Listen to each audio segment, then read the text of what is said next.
Angin malam berhembus dingin, menyapu persawahan Banyuwangi di ujung tahun ke-1998.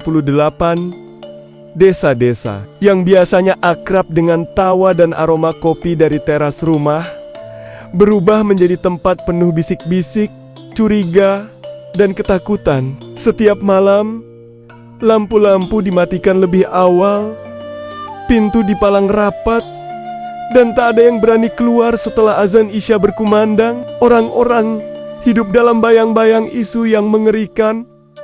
Isu tentang santet, semua bermula dari kabar yang beredar begitu cepat. Entah siapa yang memulai. Katanya, beberapa orang meninggal secara mendadak, tubuhnya kurus, dalam waktu singkat, wajahnya pucat, seperti kehilangan nyawa perlahan.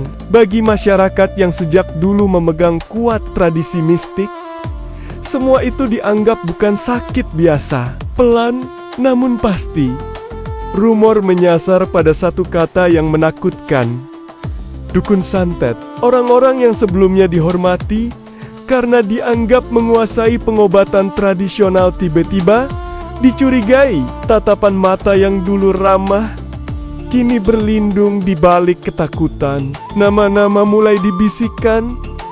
1, 2, 3.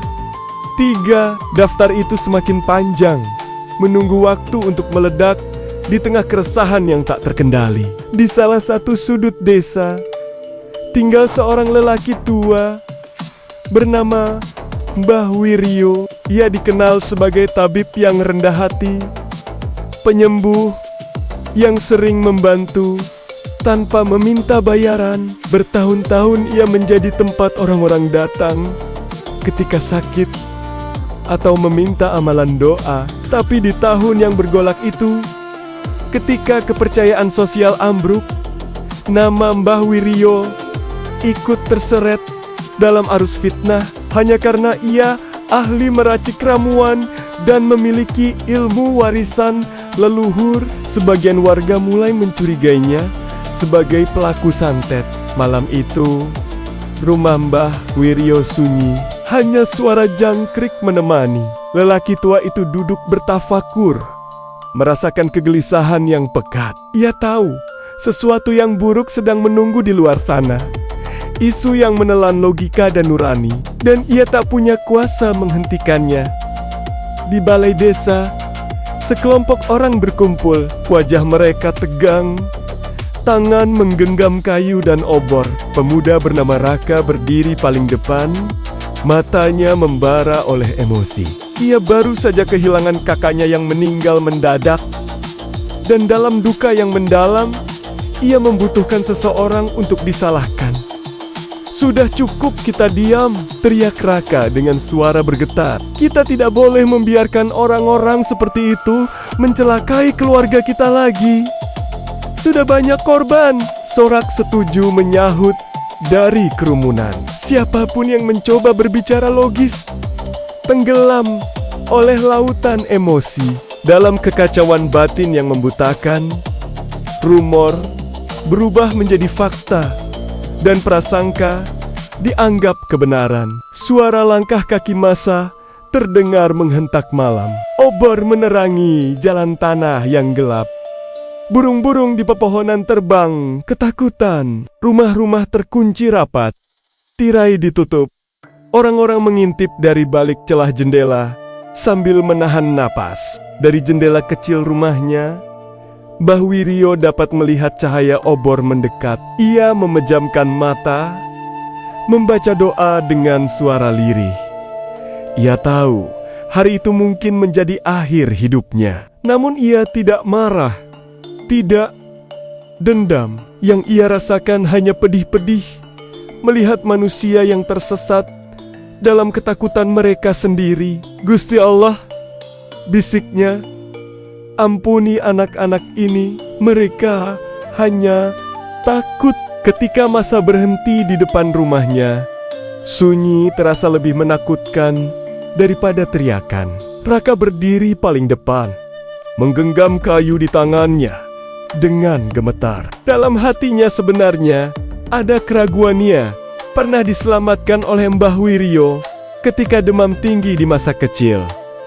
Namun, duka dan marah menutupinya. Keluar, teriak seseorang. Pintu rumah terbuka perlahan.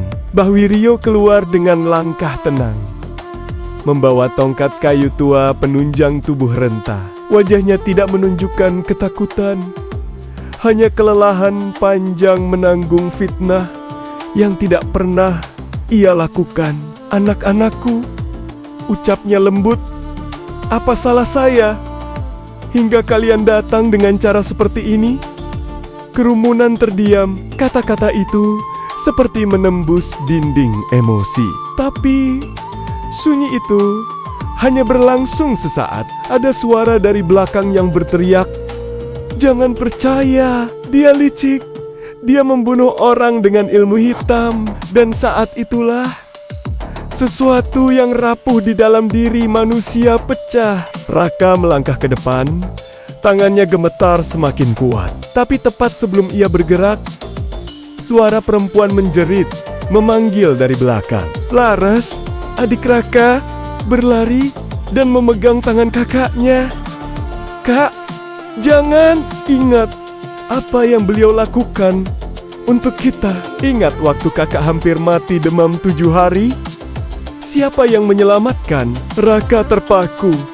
Air matanya jatuh tanpa ia sadari. Di depan matanya, kenangan itu muncul begitu jelas. Mbah Wirio duduk semalaman, memijat keningnya, menyalakan dupa agar ia bisa bernafas lega. Kenangan itu mengalahkan semua rumor yang menipu pikirannya. Orang-orang yang datang untuk menuntut darah perlahan saling menatap. Di dalam diri mereka, ketakutan dan nurani bertarung. Dan malam itu, untuk pertama kalinya dalam waktu yang panjang, kesadaran mulai menang atas ketakutan. Raka menurunkan kayunya. Tangan-tangan lain menyusul. Obor dipadamkan satu persatu. Masa mulai bubar dalam diam, seolah baru terbangun dari mimpi buruk. Di tengah gelap yang tersisa, hanya tinggal 2 sosok berdiri, Raka dan Mbah Wirio. "Ampuni saya, Mbah." Suara Raka pecah.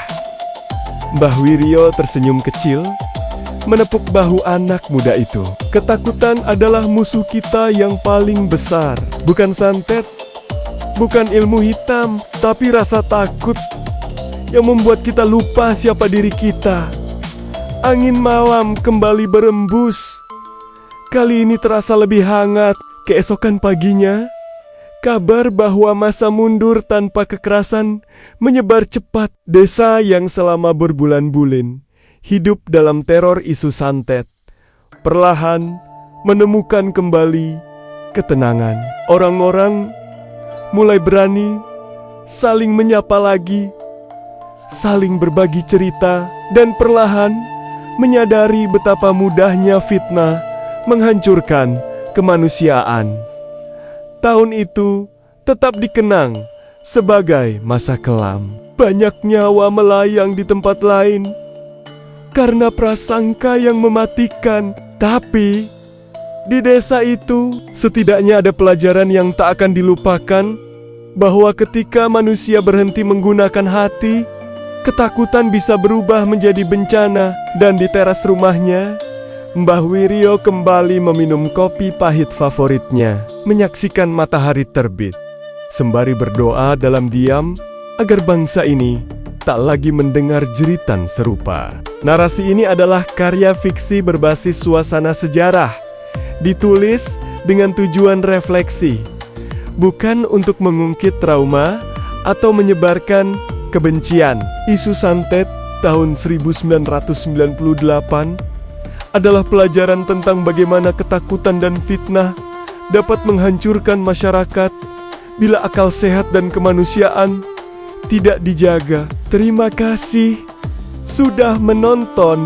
Jangan lupa subscribe untuk cerita-cerita lainnya. Sampai jumpa.